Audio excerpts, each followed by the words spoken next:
I have to do this because this is not I'm speaking. This is the people who want to tell the world what they want to say.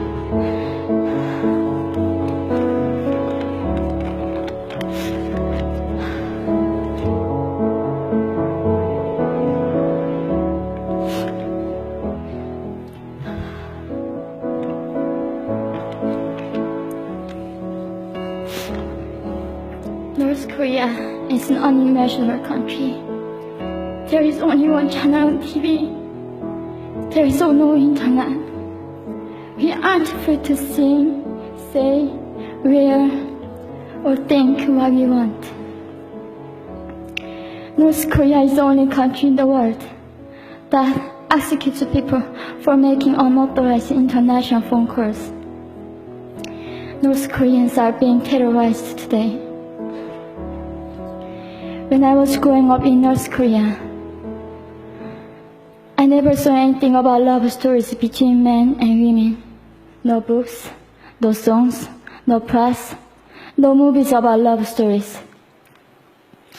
There is no Romeo and Juliet. Every story was propaganda to brainwash us about the Kim dictators. I was born in 1993, and I was abducted at birth, even before I knew the words freedom or human rights. North Koreans are desperately seeking and dying for freedom at this moment. When I was 9 years old, I saw my friend's mother publicly executed. Her crime, watching a Hollywood movie,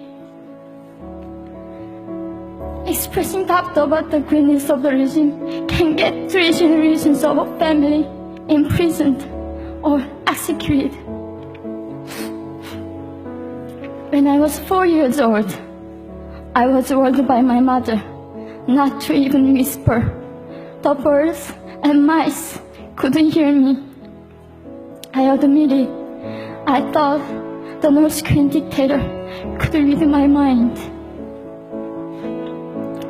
My father died in China after he escaped North Korea, and I had to bury him at 3 a.m. in secret. I was 14 years old. I couldn't even cry. I was afraid to be sent back to North Korea. The day I escaped North Korea, I saw my mother raped. The rapist was a Chinese broker. He targeted me. I was 13 years old. There is a saying in North Korea, women are weak, but mothers are strong. My mother allowed herself to be raped in order to protect me. North Korean refugees, about 300,000, are vulnerable in China. 70% of North Korean and teenage girls are being victimized, sometimes sold for as little as $200. We walked across the Gobi Desert, following a compass. When they stopped working, we followed the stars to freedom. I felt only the stars were with us. Mongolia was our freedom moment. Death or dignity.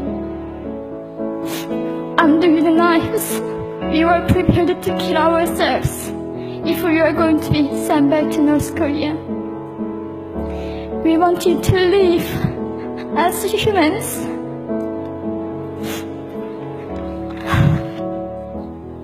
People often ask me, how can we help North Koreans? There are many ways, but I would like to mention 3 for now. 1. Educate yourself so you can raise awareness about human crisis in North Korea. 2. Help and Support North Korean refugees who are trying to escape to freedom. 3. Petition China's stop repatriation. We have to shed light on the darkest place in the world. It isn't just North Korean human rights. It's our rights that North Korean dictators have violated for 7 decades. We need governments all around the world to put more pressure on China to stop repatriation. In particular, Chinese delegates of One Young World can play a part by speaking up.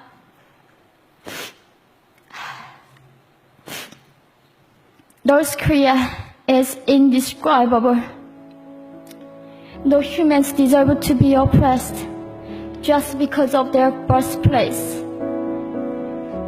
We need to focus less on the regime and more on the people who are being forgotten. One Young World, we are the ones who will make them visible. Fellow delegates, please join me as we make this a global movement to free North Koreans.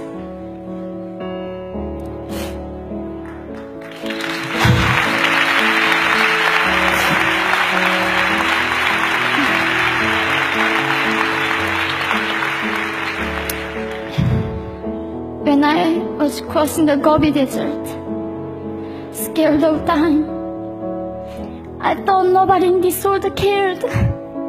It seemed that only the stars were with me. But you have listened to my story. You have cared. Thank you very much.